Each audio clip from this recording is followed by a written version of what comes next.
channel. Thank you so much for being here. Today, we're going to talk about how the pandemic, quarantine, and COVID ultimately contributed to my mental health crisis or my mental breakdown. You ready? All right. So, ultimately, I think, all right, how can I put this?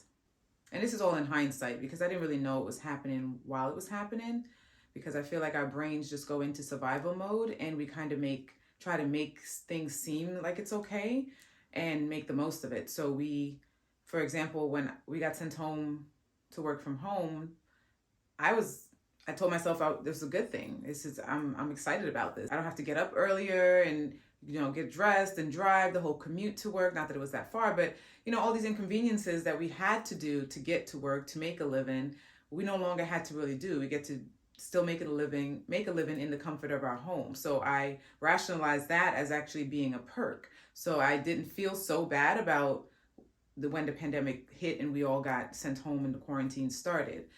But as time progressed, I noticed that, I started declining as a person. And I realized later, in hindsight, like I said, the things that I thought was so vital to who I was taken away from me. I was stripped of all of that, everything from my being able to play soccer. I consider myself an athlete. I have camaraderie with my soccer friends and my teammates.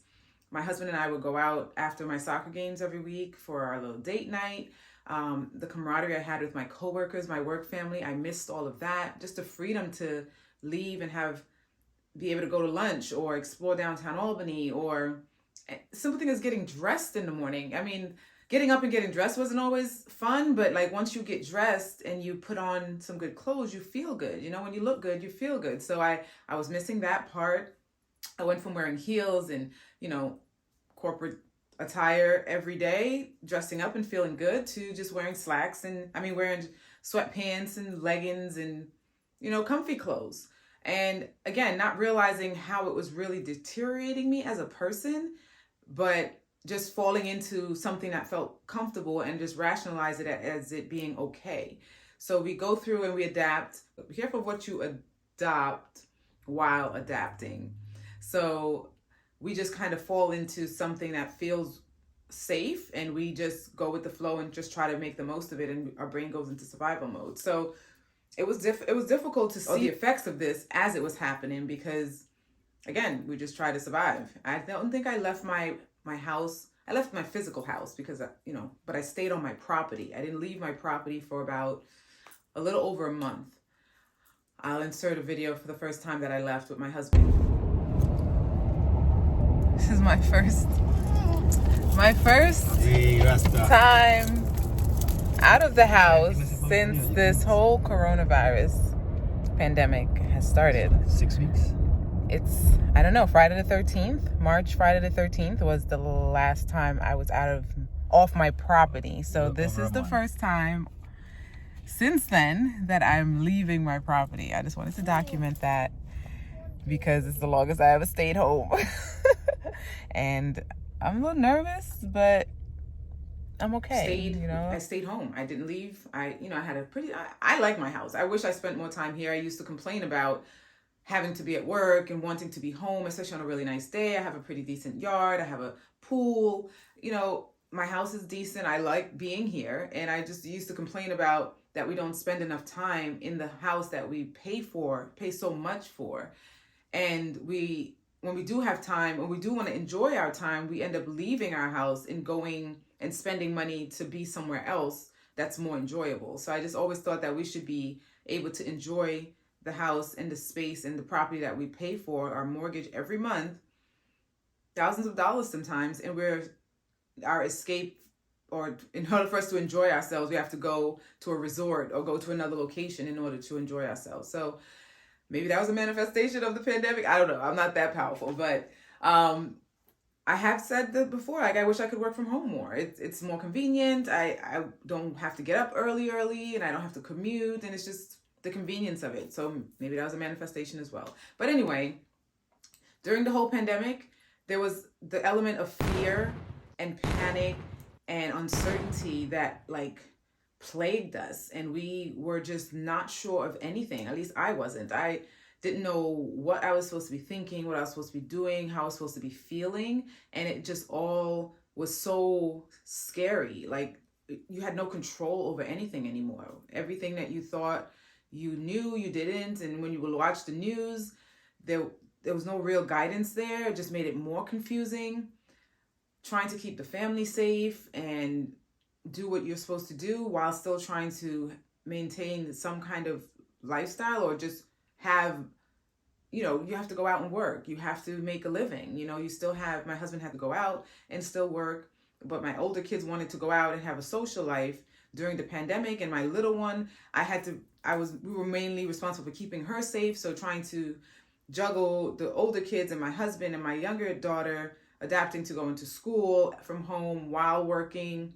It was a lot. It was really a lot because I don't think anyone knew what we were really in for, and no one was really prepared, to be honest. Not even the schools.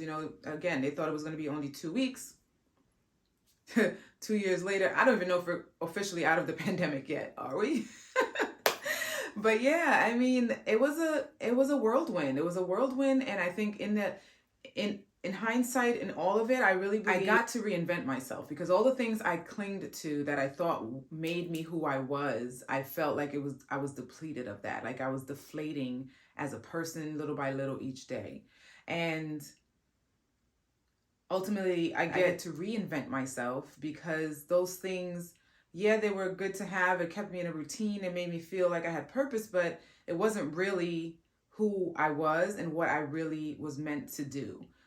So breaking down all of that and having that breakdown, thinking that I lost who I was, allowed me to realize that I get to reinvent who I am. And now I can be more true to who I really am in this new version and this new invention of myself. So it really opened my eyes to a lot of things. I definitely don't feel like it was a bad thing, because like going through it wasn't fun. Don't get me wrong. This breakdown, this mental health crisis was like the lowest I've ever felt. I'd never felt more purposeless. Like I just didn't see the point of anything at all anymore. Like, why are we even here, kind of thing. So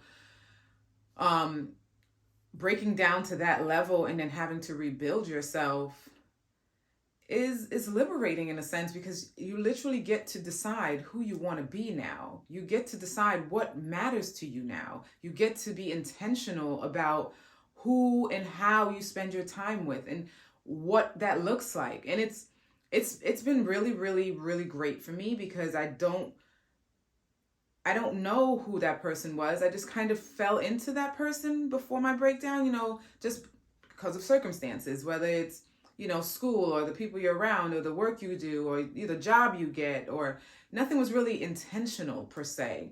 So I get to be intentional now about who I am and what I'm becoming. And I am grateful for the experience that I had with my breakdown and everything that caused it, because now, again, I get to be intentional and I get to be who I am meant to be. And it feels so much better. I feel like this is the truest I've ever felt that I am to myself. And I wouldn't want it any other way.